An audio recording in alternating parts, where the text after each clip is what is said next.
ইতালির ইসোলা দ্বীপপুঞ্জ দ্বীপে প্রগতি ব্যবসায়ী সমিতির বার্ষিক বনভোজন অনুষ্ঠিত।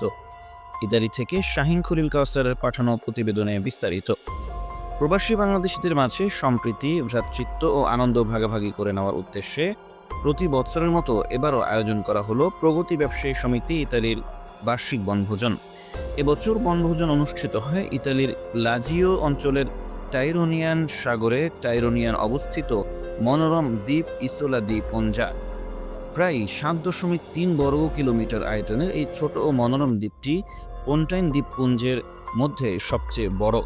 পুঞ্জা তার নীলা স্বচ্ছ সমুদ্র, মনোমুগ্ধকর সৈকত, প্রাকৃতিক গুহা এবং ঐতিহাসিক নিদর্শনের জন্য বিখ্যাত। গ্রীষ্মকালে পর্যটকদের আগমনে দ্বীপটির সৌন্দর্য যেন আরও বহুগুণে বেড়ে যায়।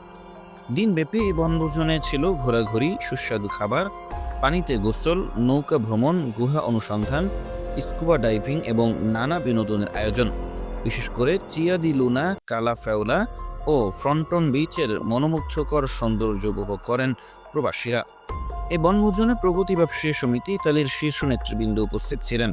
তাদের মধ্যে ছিলেন সভাপতি জাহাঙ্গীর হোসেন, সাধারণ সম্পাদক ইয়াসিন মোল্লা, সিনিয়র সহসভাপতি রফিকুল ইসলাম শিপন, প্রধান উপদেষ্টা ইকবাল ব্যাপারী, স্থায়ী কমিটির সদস্য মাহবুবুর রহমান, 1 নং সদস্য আলী খান, উপদেষ্টা মনা গাজী, উপদেষ্টা হারানুদ্দিন জামাল, উপদেষ্টা লিটন হাজারি, সহসভাপতি মনিরুল ইসলাম মনির, সহসভাপতি জাহাঙ্গীর সর্দার, সহসভাপতি আজহারুল ইসলাম, সহসভাপতি মিতু, সাংগঠনিক সম্পাদক দিন মোহাম্মদ, কোষাধ্যক্ষ শফিকুল ইসলাম বুজলু, যুগ্ম সাধারণ সম্পাদক এমডি ইয়াসিন, যুগ্ম সাংগঠনিক সম্পাদক কাজী সেলিম, প্রচার সম্পাদক রিয়াদ শেখ সহ প্রগতি ব্যবসায়ী সমিতির অসংখ্য নেতৃবৃন্দ ও পরিবারবর্গ।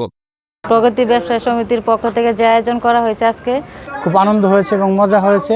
সুন্দর একটা জায়গায় পন্সা, ইতালির বিখ্যাত একটা দ্বীপ ইসোলা দ্বীপপুঞ্জ ইতালির অন্যতম একটা সুন্দর দ্বীপ।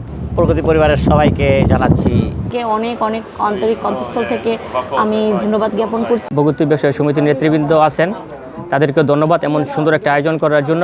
উল্লেখ্য, প্রগতি ব্যবসায়ী সমিতি ইতালি কেবল সাংস্কৃতিক আয়োজনে সীমাবদ্ধ নয়, সংগঠনটি ধর্মীয় অনুষ্ঠান আয়োজন, প্রবাসীদের সহায়তা প্রদান, মৃত প্রবাসীর লাশ দেশে পাঠানোর জন্য অনুদান সংগ্রহ সহ নানা সামাজিক উন্নয়নমূলক কর্মকাণ্ডে অগ্রণী ভূমিকা পালন করে আসছে। প্রবাসী বাংলাদেশিদের সম্প্রীতি, সৌহার্দ্য ও ভ্রাতৃত্ববোধ জোরদার করার লক্ষ্যে এমন আয়োজন নিয়মিতভাবে অনুষ্ঠিত হবে বলে জানিয়েছেন সংগঠনের নেতৃবৃন্দ। আপনারা জানেন, প্রগতি ব্যবসায়ী সমিতি প্রতি বছরই আনন্দ ভ্রমণ করে থাকে এক একটা স্থানে, যেখানে মোটামুটি অনেক সুন্দর এবং প্রগতি ব্যবসায়ী সমিতির সদস্যদের নিয়ে এই সুন্দর একটি দ্বীপে আনন্দ করতে পেরে নিজেকে অনেক ভালো লাগছে। প্রগতি ব্যবসায়ী সমিতি ইতালি রোমের একটি সামাজিক সংগঠন। এই সংগঠনের বাংলাদেশের কমিউনিটি নিয়ে প্রতি বছরেই একটি ভ্রমণ, একটি পিকনিক, আমরা যে বাংলার ঐতিহ্য এবং বাংলার সংস্কৃতি সেটা পালন করি এবং সারা বছর কাজ করার পর আগস্ট মাসে পরিবার এবং বন্ধুবান্ধব এবং সংগঠনের নেতৃবৃন্দ নিয়ে একত্রিত হয়ে আমরা একটা জায়গায় ঘুরতে যাই। আমি এরই সাথে আরও বলতে চাই যে প্রগতি ব্যবসায়ী সমিতি শুধু সাংস্কৃতিক অনুষ্ঠান এবং ভ্রমণই করে না, সাথে সামাজিক যে দুস্থদের দান, লাশের জন্য, লাশ প্রেরণের জন্য টাকা পয়সা এবং বিভিন্ন সময় বিভিন্ন অনুদান, ধর্মীয় অনুষ্ঠান পরিচালনা করে এবং আয়োজন করে। আমরা সবাই প্রগতি ব্যবসায়ী সমিতির সাথে থাকব।